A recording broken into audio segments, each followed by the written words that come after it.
Muy buenas tardes, ¿qué tal? ¿Cómo están? Esto es Eje, Ezequiel Gigante Entrevista, una tarde lluviosa, ideal para quedarse viendo series, para quedarse leyendo, para quedarse viendo, ¿por qué no?, el programa que con tanto esfuerzo hemos hecho y hemos estado entrevistando a muchas personas a lo largo de toda esta cuarentena que nos tiene acá aislados obligatoriamente. Y hemos entrevistado a diversas personas, desde economistas, periodistas, autores, ex candidatos a presidente, ex candidatos a vicepresidente. Hoy quería dialogar con un amigo mío que está haciendo estragos por todos lados, está haciendo realmente un trabajo excepcional. ¿Qué tal, querido amigo Agustín? ¿Cómo va? Ezequiel, querido, ¿cómo estás? ¿Cómo va todo? ¿Todo bien? Bien, bien, todo tranquilo. Acabo de dar un diálogo, debate que duró 1 hora 45. Eh, Así que si no estoy con los reflejos intelectuales demasiado rápidos, bueno, se debe a Está eso. bien, relájate, relájate porque está todo bien. Mira, acabo de hacerme un té como para decir, bueno, me siento esta vez nada de cerveza, me tomo un té, me relajo un poco. eh, Tranquilo porque porque, después porque tenés otra entrevista, ¿no? la pasé para mañana al final, porque tenía otra.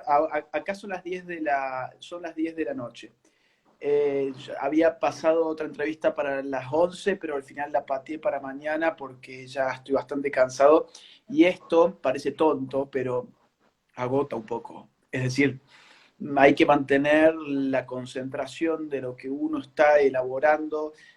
Pensar es casi como escribir. O sea, para un Sí. escritor pensar es escribir sin tener las funciones de Word para editar lo que uno va poniendo. Entonces, pensar y hablar es como escribir en Word sin poder frenar y sin poder ir hacia atrás y corregir lo que uno ha dicho. Entonces, Claro, todo tiene que claro, porque seguir es en lo vivo. Si mejor. fuese grabado, Exactamente, todo tiene que salir lo mejor posible y mantener un discurso. Bueno, ahora estuvo muy interesante 1 hora 45 y ahora 1 hora más. Y si encima tenía después 1 hora extra, ya estamos hablando de va. prácticamente 4 horas, realmente agota, cansa Sabés que intelectualmente. estaba viendo hoy un video.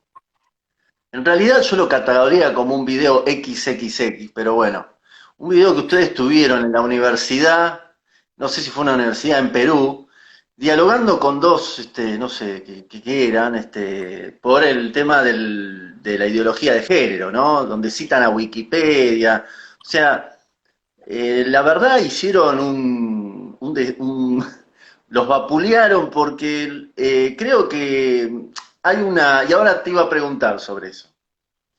Acá tengo el libro, el famoso libro negro de la nueva izquierda que ustedes, sí, bueno, a ver, pasaron ya 4 años. Ustedes han hecho, la verdad, algo que no sé si lo esperaban, pero un éxito rotundo. eh, pero quería hablar de algo particular.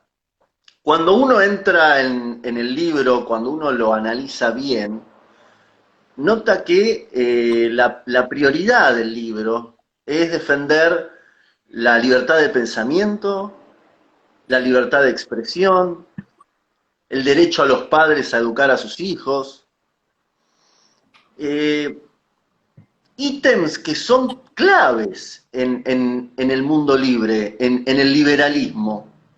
Ahora, paradójicamente, este libro fue atacado por parte del liberalismo. Esto es algo que hablaba con Nicolás.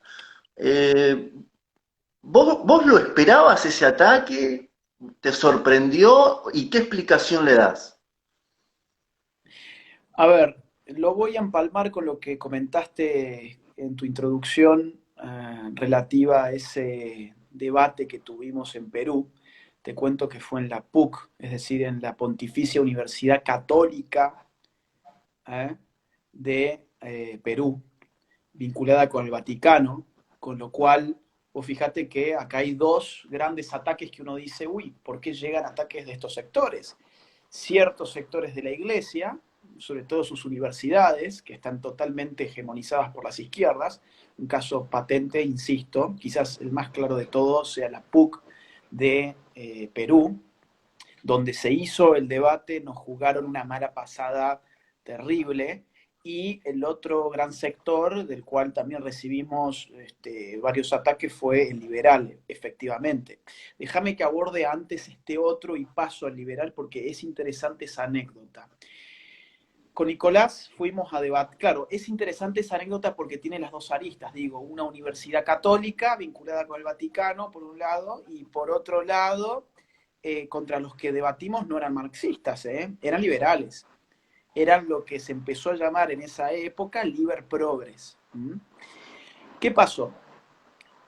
La universidad, en esa misma invitación que se nos hace a debatir, etcétera, porque nuestro libro decía todas mentiras, y éramos unos locos, unos desquiciados y no sé qué más, nos cambiaron 3 o 4 veces, esto fue en el año 2017, o sea que no me acuerdo exactamente los números, pero entre 3 y 4 veces nos cambiaron los contrincantes. Uno, en un debate universitario, no es que va, bueno, a ver, ¿con quién voy a debatir hoy? No, no, no. En un debate universitario, uno tiene un conocimiento previo de contra quién va a debatir para saber cuáles son las áreas de conocimiento en el cual esta gente contra la que uno debate es experta, para conocer qué tienen escrito, para conocer si tienen publicaciones, si tienen videos. Uno hace un estudio previo de la persona con la que debate, no en la televisión, porque en la televisión sí existe esa espontaneidad, pero en una universidad con todos los formalismos del caso sí se da de esa manera. Además, uno conoce previamente, digamos, por lo menos con un mes de anticipación, el esquema, el formato del debate. ¿Esto qué significa? Uno conoce de cuánto tiempo dispone en cada fase, cuáles son las reglas del debate, cómo se va turnando la palabra, cuántos momentos de réplica tiene cada equipo, vamos a llamarle así, entre otras cosas más, ¿no? Entonces, esta gente de la universidad nos empezó a cambiar por lo menos 3 o 4 veces el dúo rival. Entonces uno estudiaba a 2 personas contra las que pensaba que iba a ir a debatir, y ocurría que pasaban 10 días y te decían, no, mira, en verdad estos 2 no van porque se bajaron, que es lo que siempre hacen.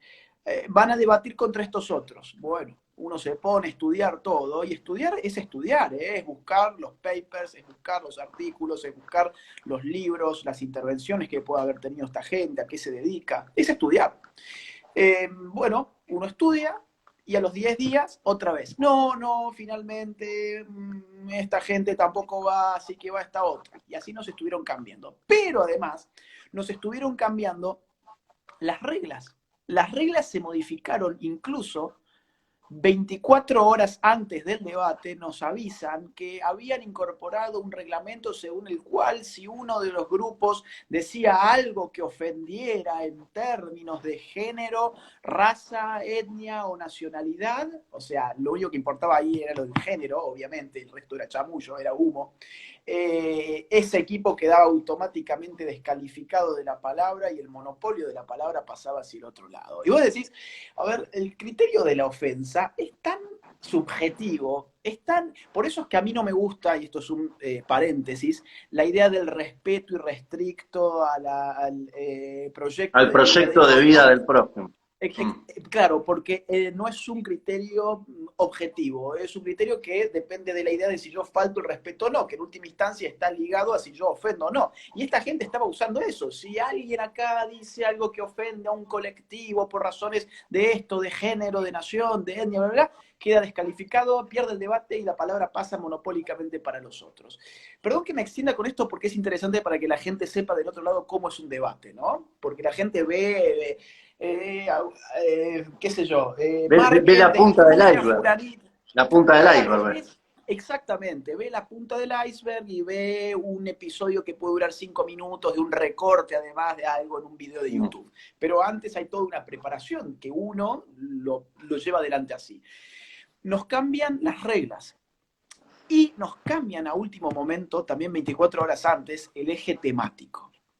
O sea, ¿uno qué hace? Uno va pensando y va armando a ver qué tipo de respuesta voy a dar a este eje temático, qué me pueden responder a su vez, qué réplica a su vez puedo dar si lo que me responden es X o es Y, ¿no? O es Z. Entonces uno se arma. Pero si te cambian el eje temático, 24 horas antes, cuando te estás tomando un avión para ir a debatir, decime en qué momento podés Y reprogramar en eso. plena turbulencia vas así, sí, digamos, o sea, Exactamente. algo... Ahora, con todas esas desventajas, y además, te sumo algo más, tuvimos que entrar con guardaespaldas aquella vez porque teníamos amenazas de muerte de gente de la propia Universidad Católica, y quien moderó es un profesor de la propia Universidad Católica que, como su bando favorito, porque vos fijate qué tipo imparcial, y lo digo irónicamente, era este sujeto, que, claro, él apuntaba que los liberprogres ganaran el debate porque él es pro ideología de género. Y como los liberprogres perdieron, si no tenían más nada para citar que Wikipedia, y porque no habían leído absolutamente nada de la materia, hablaban tonteras, sentimentalismos, aforismos sin ninguna sustancia, eran un desastre, y había una chica con una Una MacBook, notebook, sí, con una notebook. buscando a toda velocidad a ver qué podía responder. Bueno, y cuando terminó el debate, toda la gente que estaba viéndolo, que había gente mirándolo desde afuera porque ya no entraba más gente, la estaban mirando por transmisión en vivo, fue como un partido de fútbol. Hubo un festejo liberador, hubo un triunfo colectivo. La gente empezó a gritar como en la cancha. Me acuerdo los cánticos. Es más, están subidos por ahí en mi Facebook esos videos. Nos escoltaron hasta el auto con los guardaespaldas, venía toda una masa de gente atrás cantando como si fuese en la cancha de un partido de fútbol. Era ole, ole, ole, ole, la Sí. G Porque aparte la gente Márquez. también, la parte la gente también sentía eso, sentía esa cosa de decir, venimos a un debate de calidad y nos presentan esto y es como que la gente dice, bueno, es como una estafa, es como que... Y si mal no recuerdo, a ver, corregime Agustín, en un momento, el moderador dice, no se puede hablar del Che Guevara. La verdad es Fue que no así, me ¿verdad? acuerdo. Hay gente que está consultando, acabo de ver si el video está en YouTube. Efectivamente, el video está en YouTube en mi canal. Hay Sí, que lo vi hoy a buscarlo. la mañana, Sí, lo no vi me a la acuerdo el mañana. título, pero búsquenlo como Laje Márquez, Debate Perú, PUC Con dos o algo flacos así. de ahí, no sé, qué sé yo, no, ni O idea. no, o era así, creo que Laje Márquez Debate Liber Progress. Si buscan con esas palabras claves, creo que van a poder encontrarlo.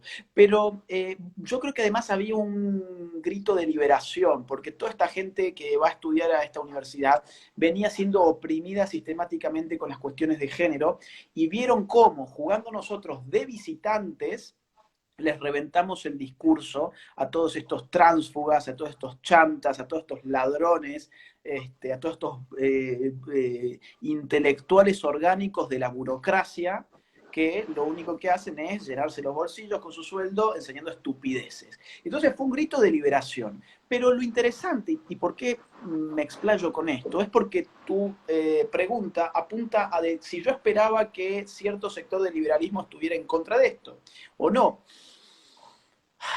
La verdad, y bueno, y claro, y acá nos enfrentamos no a marxistas, sino a liberales de izquierdas. Eh, Que son yo creo que funcionales, o sea, no son marxistas, pero le hacen el caldo gordo. son funcionales, pero porque no les interesan estos temas, porque no conocen aparte de estos temas. Estos sujetos que se suponía que eran lo mejor que tenían,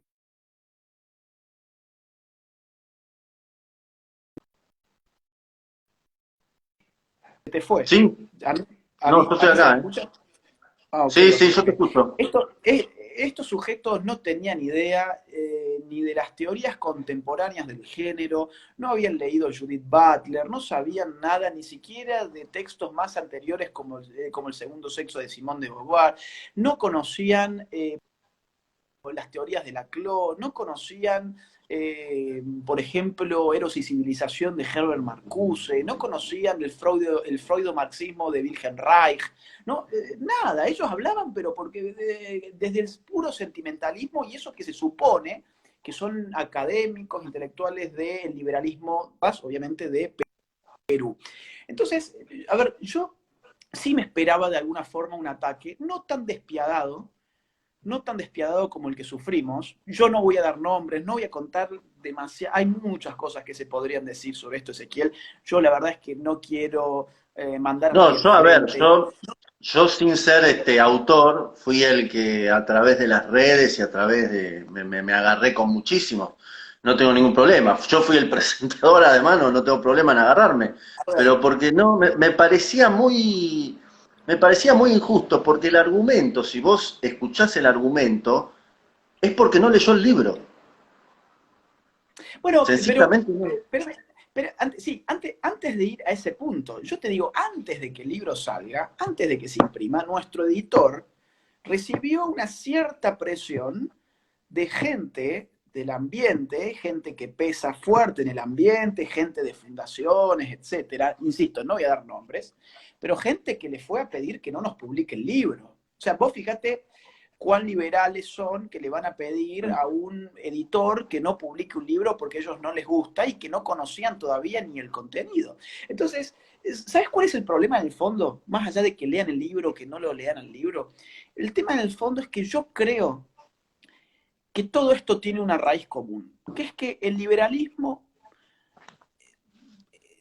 se redujo simplemente a una única fórmula. Esa única fórmula es libertad económica, con lo cual yo estoy de acuerdo. ¿Eh? O sea, vamos a ser claros, Ezequiel.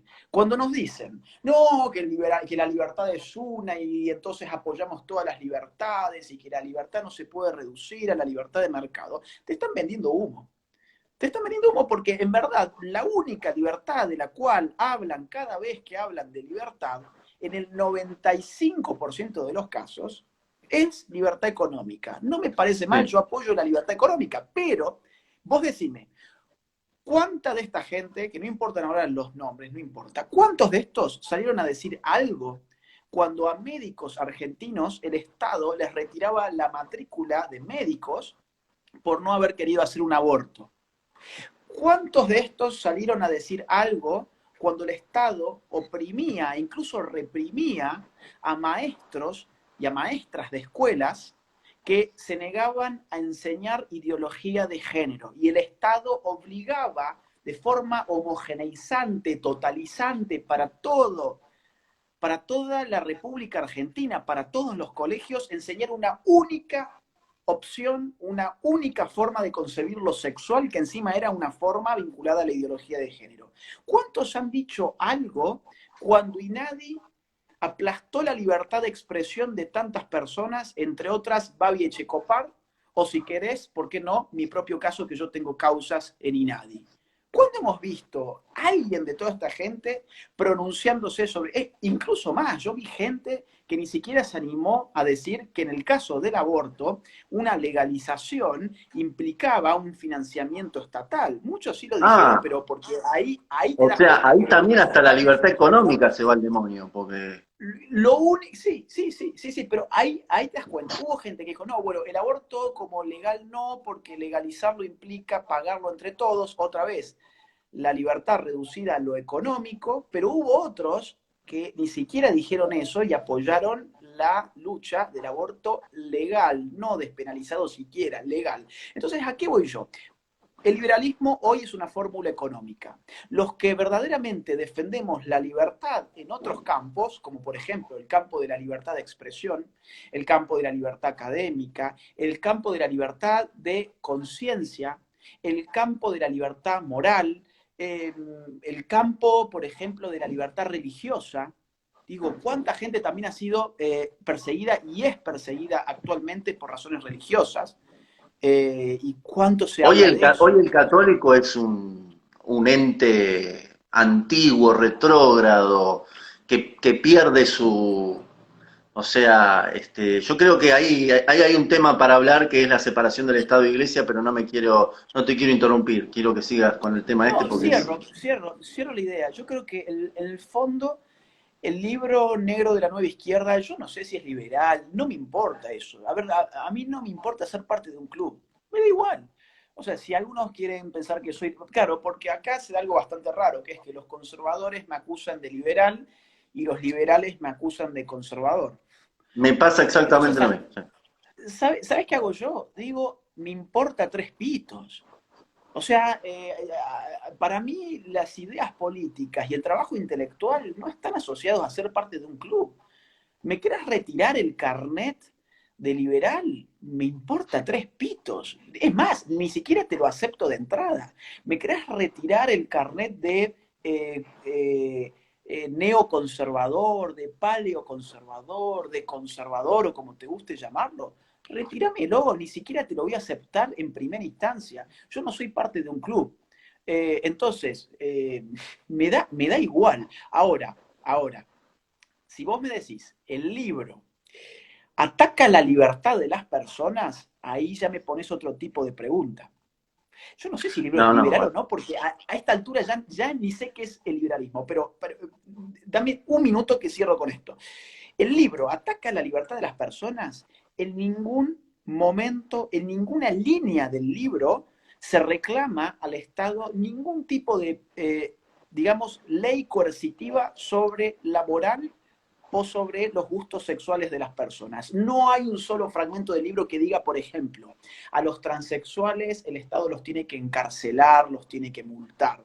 A los homosexuales el Estado los tiene que reprimir de esta o de esta otra forma. No hay una sola... Ahora, la gente, ¿de qué se ha quejado? La gente, ciertos liberales han dicho, ay, Nicolás Márquez usó adjetivos despectivos para los homosexuales y entonces no es liberal. Como si ser liberal fuese una forma lingüística de referirse y fuese aparte una moral específica sobre lo sexual.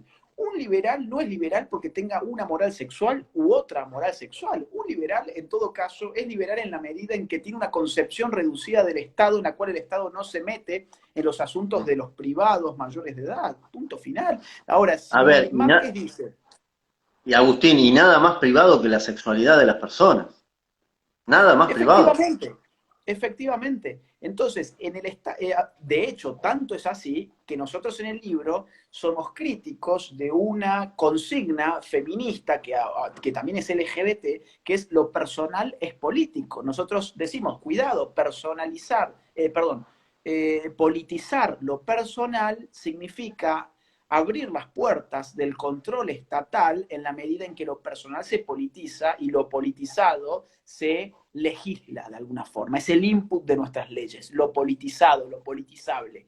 Entonces, nosotros incluso reivindicamos en el libro una esfera de autonomía privada en el marco de la cual una persona mayor de edad se puede acostar si quiere con una persona de su mismo sexo o no, es una decisión individual y el Estado no se tiene que meter. Y eso está dicho un montón de veces en el libro. Ahora, si Nicolás Márquez Diría utilizó hasta demasiadas adjetivos veces. demasiadas Demasiadas veces, veces. pero porque sabíamos de alguna forma de que esto se iba a Sí. generar. Y porque Nicolás, al utilizar esos adjetivos, claro, este tipo de gente, dice, no, estos son antiliberales y ultraconservadores porque Márquez dice sodomita. Y uno dice, bueno, y Ayn Rand hablaba de los sin techo, de los sin hogar, de los homeless como parásitos. Y Milei le dice a ciertos políticos, hijo de remil puta. O sea, ¿desde cuándo las palabras que uno usa para adjetivar, para descalificar, si lo querés incluso así, son lo que a vos te hace liberal? Mira, ser liberal no es respetar, ser liberal es tolerar, que es otra cosa totalmente distinta. O mejor dicho, respetar la libertad no es respetar todas las opciones morales, es tolerar aquello que uno con lo cual no coincide. ¿De qué sirve de que yo aplauda solamente aquello que a mí me agrada? Lo liberal o lo que respeta la libertad es aquello que yo, desagradándome, sin embargo, lo tolero en el sentido de no perseguirlo, de no pedirle al Estado que lo reprima. Ahora, si después yo digo, esto me parece un horror, esta gente me parece un horror, bueno, eso ya es parte de cada estructura moral que es distinta y es plural. Ahora, Agustín, no quiero perder el eje de la conversación, pero sí me voy a ir a otro contexto y voy a ir a un poco más atrás, intentando profundizar aún más esto, pero no reducirlo al libro o a una conferencia en Perú. Nosotros dialogando con Houston la otra vez, estábamos hablando de los padres fundadores de Estados Unidos. Los padres fundadores de Estados Unidos eran conservadores. Y los padres fundadores de las naciones prósperas, económicas, de los que han hecho la diferencia de riqueza, los que han conseguido la libertad propiamente dicha, la libertad bien entendida, han desarrollado una economía de mercado luego de sentar unas bases de tradición, de valores judeocristianos, de un cierto amor por su bandera, por su patria. Y creo que ahí está una de las claves. Porque el liberalismo, o los liberales de ahora, o como, no sé cómo llamarlos, se saltean ese paso. Empiezan a hablar de la economía y no hay una base abajo. Y acá quiero ir a un libro puntual que recomendó Nicolás, que se llama Las bases Las culturales para el condiciones, desarrollo económico, sí, que es un exacto. libro de Mariano Grondona. ¿Por qué yo cito el libro? Porque, bueno, me encantó y porque yo creo que él, en esto, a ver, contextualicemos a la gente, año 1998, gobierno de Menem, economía de mercado, todo muy lindo, pero él en ese libro dice, a grandes rasgos, yo estoy de acuerdo con todo este tipo de liberalización económica, bla, bla, bla, bla, bla, bla. Pero si esto no viene acompañado de un cambio cultural donde la gente entienda y se vuelvan a principios morales que ya se han perdido, esto es una bomba de tiempo. Y vos fijate, Agustín, que fue una bomba de tiempo. Año 2001, los políticos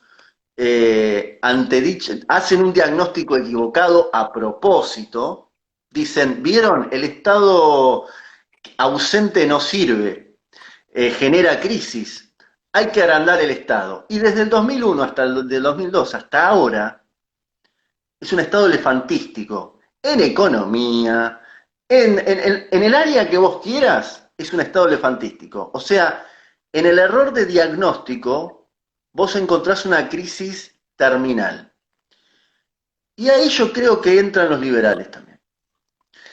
Hacen un error de diagnóstico, empiezan a evaluar la libertad un poco más arriba y se olvidan de la base, de la columna que sostiene todo eso. ¿Vos coincidís, Agustín, con esto Bueno, o hay algo que no coincidís con lo que digo? no, yo creo que es exacta. A mí me gustaría llevarlo incluso más atrás.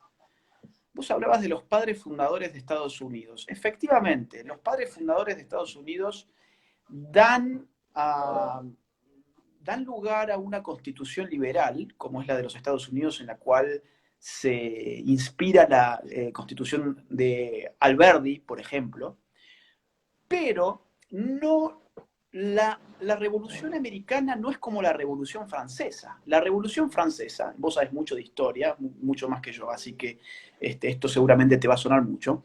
La Revolución Francesa trata de crear un orden de la nada, trata de hacer una ingeniería social. Es la primera experiencia de izquierdas en el mundo moderno. La izquierda nace con la Revolución Francesa.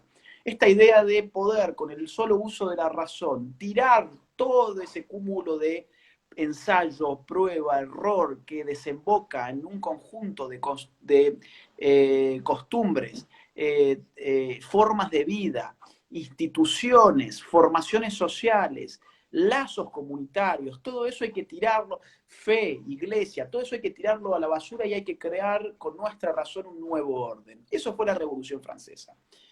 Ahora, la Revolución Americana no fue eso. La Revolución Americana fue poner por escrito todas esas costumbres, toda esa evolución de la ley, esa evolución espontánea con arreglo a la tradición de la ley, ese common law típico de los sistemas anglosajones, fue ponerlo en una ley fundamental. En ese sentido, los padres fundadores fueron conservadores sin lugar a dudas, porque traían toda una tradición heredada, eran colonos, traían toda una tradición heredada de Inglaterra, ¿ok? Que la pusieron en marcha en los Estados Unidos. Pero, además, incorporaban como base filosófica a un liberal. Yo te diría el padre de la filosofía liberal, John Locke.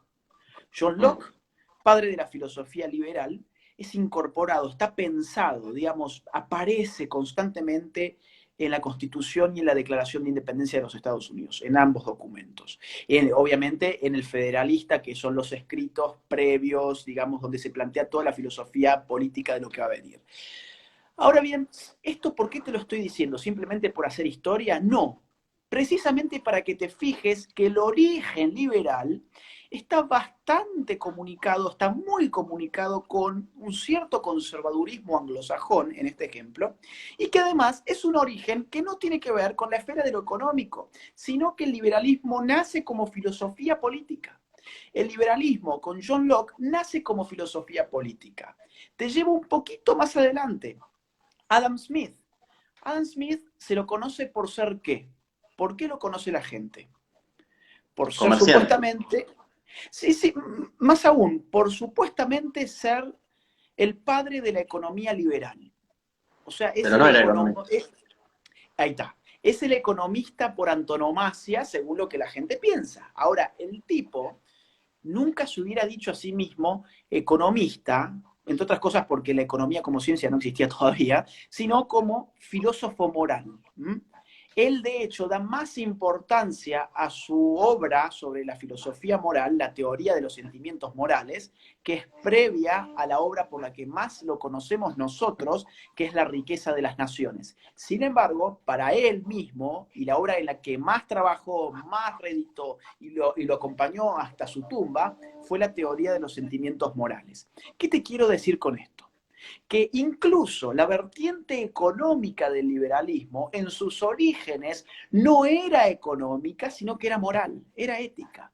Entonces tenés por un lado filosofía política y filosofía moral. ¿Y qué pasó después? ¿Qué pasó después como para que hoy el 95% de los liberales sean economistas? Ojo, no tengo nada en contra de los economistas, me parece que es fundamental lo que hacen, pero es un área del conocimiento, es un campo del conocimiento. No podemos agotar la riqueza intelectual de toda una tradición que tiene tantos siglos a cuestas a un campo del saber que es la ciencia económica. Y sin embargo, seamos realistas, vos mirás y el 95% son economistas. Y el 99% de las cosas que se discute o los enfoques que uno usa para leer la realidad es un enfoque económico, son temas económicos. Entonces, ¿qué pasó? ¿Qué pasó? Yo te voy a decir, a mi juicio, ¿qué pasó? Se llama Guerra Fría. Se llama Guerra Fría. ¿Cuál era la disputa fundamental en la Guerra Fría? Dos sistemas económicos. Lo de la democracia o el autoritarismo, eso era un segundo plano, era parte del humo. Lo primero que se discutía en la Guerra Fría era capitalismo o economía socialista. Tanto así que el bloque capitalista no dudó en apoyar regímenes autoritarios que no mantenían el sistema democrático, con tal de que se mantuviera, sin embargo, un sistema de relativo mercado libre.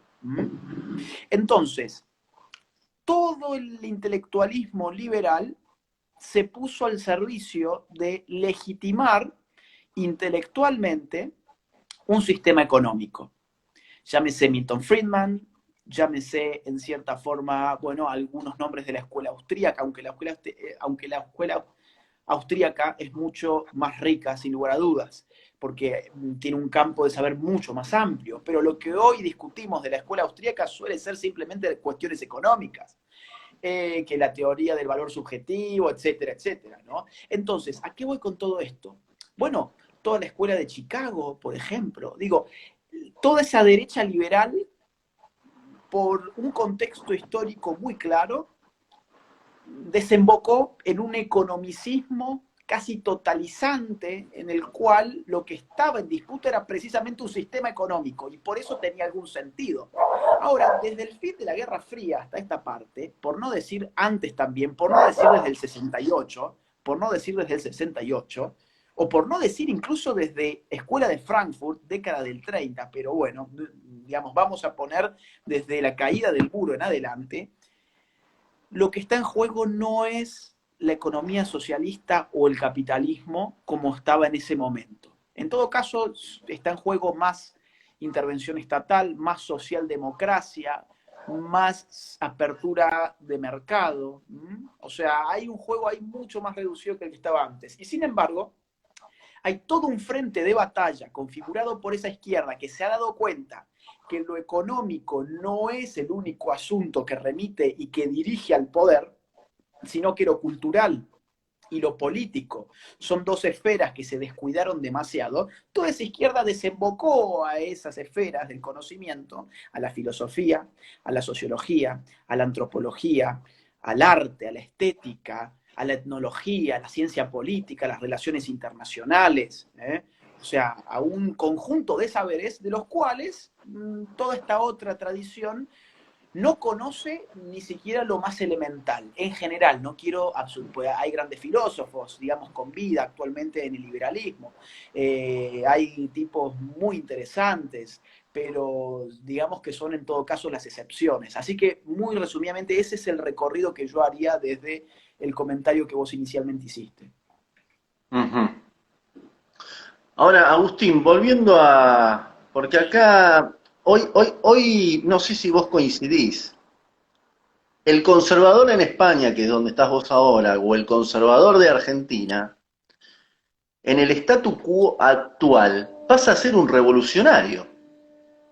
Porque, digamos que hoy en día defender las dos vidas, defender la familia tradicional, defender ciertas cosas, eh, no digo que sea una minoría, porque creo que somos una mayoría silenciosa, pero sí que, bueno, digamos, en los medios de comunicación, en todos lados, está instalado otro dogma. Y que el conservador es visto como un, bueno, en el caso de España, el Vox. Vox se Sí, presenta como un partido rebeldón, como un partido que derecha, no acepta, claro. derecha. Este, cuando, a esto voy, porque cuando se presentó el libro en el año 2016, yo no, o sea, me fui muy contento porque el salón estaba que explotaba, pero cuando fuimos al restaurante después, no sé si fuimos a un restaurante o fuimos a una reunión de la Juventud CD, Ajá.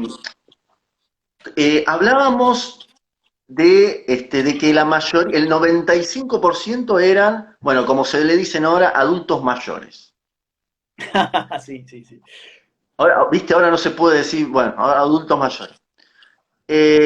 Con el correr de los años y con el viaje de ustedes, bueno, ya se sabe, son todos jóvenes, el Sí, 97, 98. sí. A qué pensás que se debe ese cambio generacional? ¿A esta rebeldía que yo estaba hablando de que ya dejamos de ser esos conservadores dinosaurios que siguen hablando de Alsina? ¿O pasamos a ser los revoltosos que decimos, no, pará, flaco, ¿qué me estás hablando? Los chicos. Bueno, vos has dado en la clave con algo que has dicho, que es que ¿dónde está hoy la revolución? Y la pregunta sería, ¿qué es una revolución, no? ¿Qué es una revolución? Y bueno, vamos a tratar de dar alguna definición, una caracterización o más humildemente alguna noción. Una revolución es el trastocamiento radical de un orden establecido. Políticamente hablando, por lo menos, una revolución es un cambio de paradigma, es un cambio radical en la manera en que se articulan las relaciones, el poder, las estructuras políticas, los sistemas económicos. Eso es una revolución.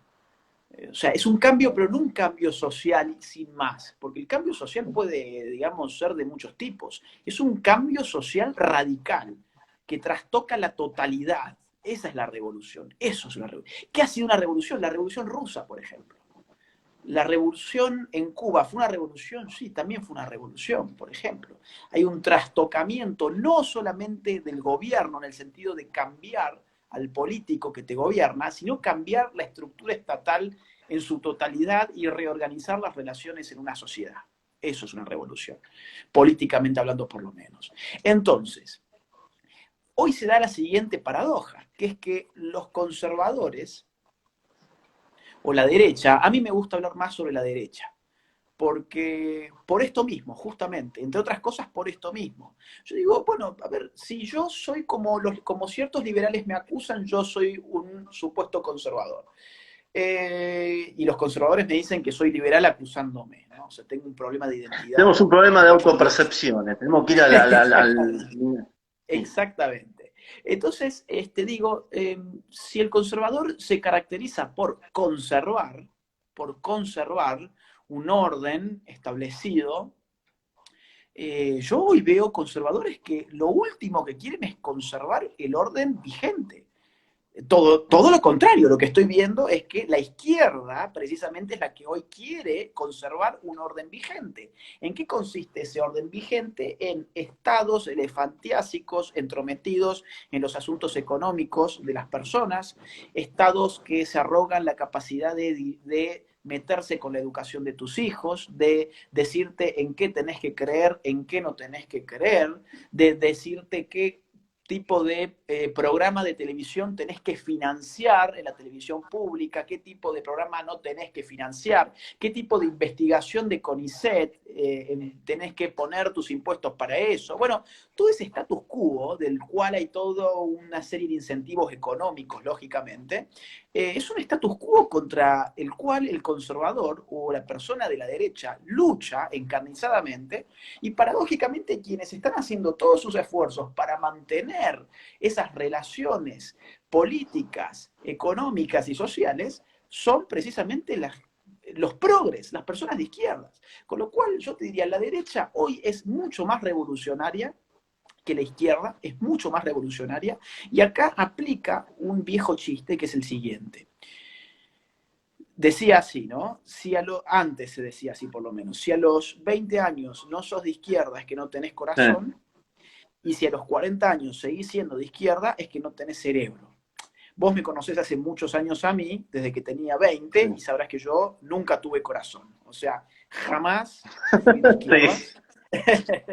Porque me formé con la izquierda. Ojo, no es que nunca fui de izquierda porque no la conocí. Yo también, me formé con yo ella. también. Eso, Yo sí. también. Entonces, claro, ahora va a pasar otra cosa que va a ser interesante. ¿Por qué pasaba eso? Porque la izquierda prometía el trastocamiento radical del orden establecido, lo cual se traducía en actitud rebelde, que moviliza políticamente a la juventud. La actitud rebelde. La actitud rebelde está en el centro del mecanismo que impulsa a los jóvenes a decir, me comprometo políticamente. ¿Por qué? Porque yo no he hecho este mundo, veo que en este mundo hay muchas injusticias y yo quiero cambiar este mundo. Quiero, como dicen los jóvenes idealistas, te acordarás en los 70, ¿no? Los jóvenes idealistas. Bueno, ahora ocurre que los jóvenes idealistas de alguna forma son todos esos que vienen a nuestras conferencias, que piensan igual en el sentido de este mundo es una porquería, siento opresión en el colegio cuando me quieren adoctrinar y me doy cuenta, siento Es como un opresión en los refugio, grandes medios de como un masas, refugio de todo lo que viven día a día. es un refugio de todo lo que vive día a día y yo creo que esa ha sido la clave, o sea, no es que se han acercado a Nicolás y a mí porque seamos especialmente carismáticos, en absoluto. Sino que se han acercado porque están viviendo unas condiciones que yo creo que nosotros no nos podemos imaginar siquiera cómo se debe sufrir. Nosotros somos de otra generación, nosotros ya pasamos el colegio, yo el colegio lo sufrí con los temas de los 70, pero los temas de los 70 hablaban de historia. Hoy los temas de la izquierda conflictúan las relaciones entre hombres y mujeres. Y eso para adolescentes es complicado, que te demonicen por tu sexo, por ejemplo, que te demonicen por ser hombre, es complicado, es una situación angustiante para muchos jóvenes y por eso se están empezando a acercar tanto, ¿no? Y además en los adolescentes que, bueno, están descubriendo cosas. En la edad, bueno, la edad del pavo, toda esa onda. Agustín, no quiero demorarte mucho porque nosotros nos colgamos hablando. Cuando vuelvas para la Argentina le damos un par de birras y ya está. Sí, sí, sí. Voy a hacerte las dos últimas y ya Sí. está. Son rápidas. Pasa, Son rápidas. pasa No son para que vos me haces, analizar. ¿Cómo? vos me haces, digo, que vos me haces muy buenas preguntas, entonces capaz que vos tenías muchas más preguntas ahí, pero yo me tomo mis tiempos porque son buenas y merecen una respuesta un poco más armada. Pero No, pero bueno, esto vamos. es más entretenido y vamos a entretener a los espectadores. Ok, ok. Yo inauguré un segmento que se llama La Lista. Lo inauguré creo que con Esper. Y después, bueno, ¿en qué se basa? Yo te voy a nombrar personajes famosos, te voy a nombrar Se fue. personajes Perdón. que todo el... Se colgó. ¿Hola? ¿Me escuchás? Sí, sí, sí. ¿Podés volver a arrancar? Sí, por favor. ¿Qué quedé en la lista? ¿Eso lo Arrancá desde tu escuchaste? introducción. No, no, Bueno, no no. es la lista de Schindler, no es la lista de nada, es la lista del AGE esta vez. Ok, Yo te ok, voy a a ver. nombrar personalidades famosas que todo el mundo conoce y vos me la tenés que describir en no más de dos palabras.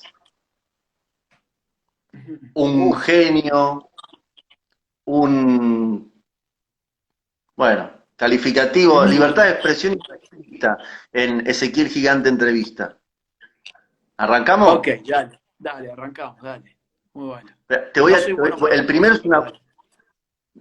Bueno, dale, ¿qué te hace? Dale. El primero es una bomba atómica, ¿eh? Tenés que estar preparado. Juan Domingo Perón.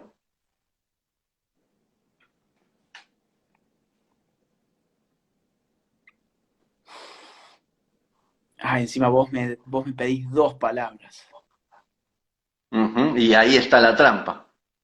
Yo diría primer populista. Primer populista, serían las dos palabras. Primer populista. Ayn Rand. Buena novelista. Bueno, la que viene ahora, podés usar cualquier palabra, es libertad de expresión Uy. irrestricta, no te voy a... Cristina Elizabeth Fernández de Kirchner. Y vos me querés hacer usar dos palabras. Qué maldito que sos. Eh,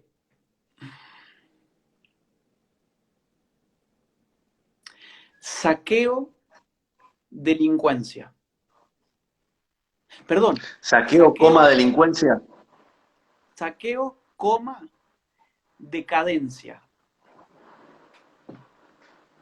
Domingo Faustino Sarmiento.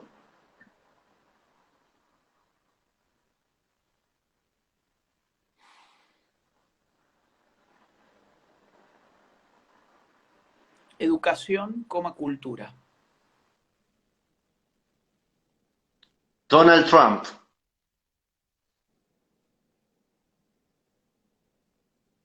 Una esperanza. Acá me voy a ir A ver. añares, milenios, pero es... Nosotros no lo nombramos nunca porque hacemos, ustedes, yo no, hacen análisis científico más que nada, pero sé que es importante siempre. Jesús de Nazaret.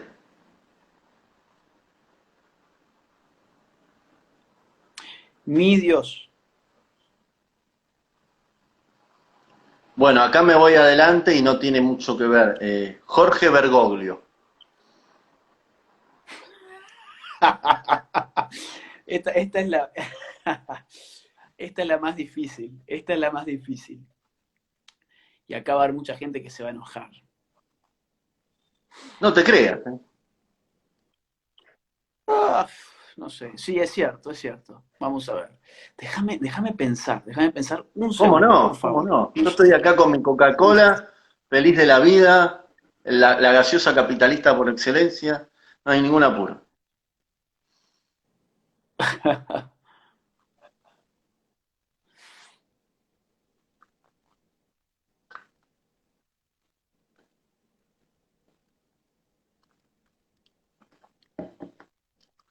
O con su seudónimo, el padre Francisco, el Papa Francisco. No, no, me gusta más el otro. El nombre de nacimiento. Sí, sí, sí, sí, sí. A ver, yo usaría varias cosas, pero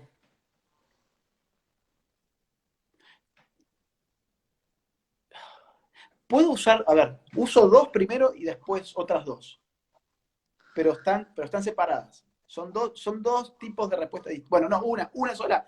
Papa progre. Papa progre. Creo que es lo que mejor lo puede describir. Bueno, Raúl Ricardo Alfonsín.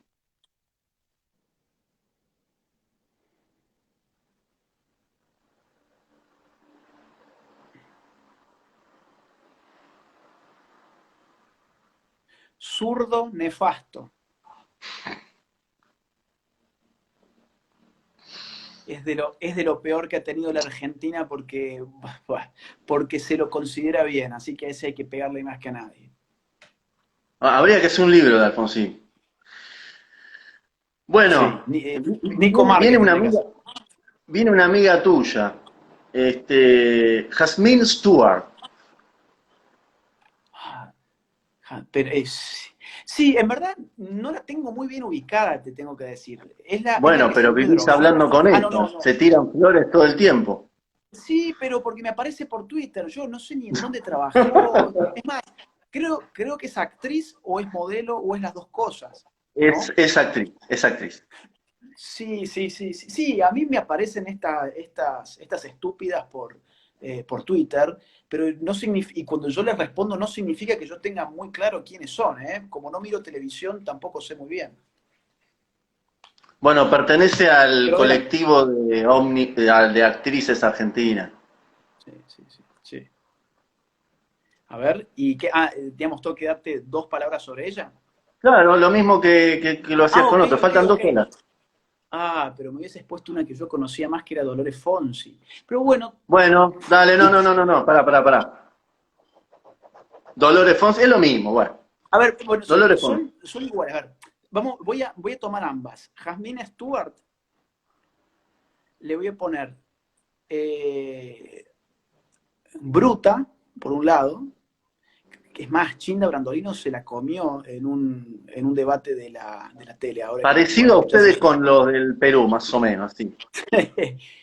Bruta, por un lado, aparte andaba, se comió el verso del telar de la abundancia, mirá, bruta, coma, estúpida, por lo del telar de la abundancia. Hay que ser estúpido para comerte eso, que te vas a hacer millonario, ¿no? Y sobre Dolores Fonsi, estúpida, porque se comió la estafa del telar de la abundancia, que no sé si se acuerdan lo que es, te acordarás, esto de que, no sé, toda una red de que vos le das no sé cuántos dólares a fulanito y después eso te va a volver en $1.000.000 como arte de magia. Una estupidez Sí. así era, no sé cómo. Bueno, o sea, estúpida, porque hay que ser estúpida. Y por otro lado, drogadicta. ¿Eh? Digo, no, no, no, no, no lo digo, digamos, de forma insultante, pero ella misma, cada vez que habla, digamos, en público, o varias veces lo ha hecho, que lo he visto ahí por internet, cuando busqué a ver quién era, pongo su nombre y me aparece un título de Infobae, que es una declaración de ella que dice, todo lo hago fumada, o hago todo fumada. Bueno, una chica que Con tiene muchas razón, bueno, adicciones. ahí explica todo. Bueno, el El problema es último. cuando, el problema es cuando uno tuitea drogado, ¿no? Digo, que esta chica trate de tuitear menos drogada, pero bueno. Bueno, está en su derecho, libertad de expresión. No, Dejémosla. sí, sí, sí, sí, sí, sí, pero bueno, luego, no, no, no, obviamente que no le voy a estar pidiendo, digamos, al Estado que le limite mandar sus tweets bajo ese estado de estupefacientes, pero digo, por su bien, para no hacer tanto ridículo a través de las redes sociales, No, no, no. sería bueno que al menos tuitear, digamos, la ingesta de drogas Claro, no, la eso sí. baje un poco, ¿no? Sí, pobre. Eso sí. Bueno, este último creo que algo lo conocés, un poquito. Nicolás Márquez. Maestro, coma, amigo. La última, Agustín, y nos vamos despidiendo y te agradezco infinitamente Bueno, la charla. Te voy a hacer la misma que le hice a Nicolás hace bastante. Dentro de 150 años no vamos a estar. ¿Cómo querés que te recuerden? ¿O cómo quisieras que te recuerden? Las generaciones que te lean sí, o que sí. te recuerden. Como una persona que entregó todo de sí, afectividades, posibilidades laborales, posibilidades políticas, posibilidades profesionales, como una persona que entregó todo de sí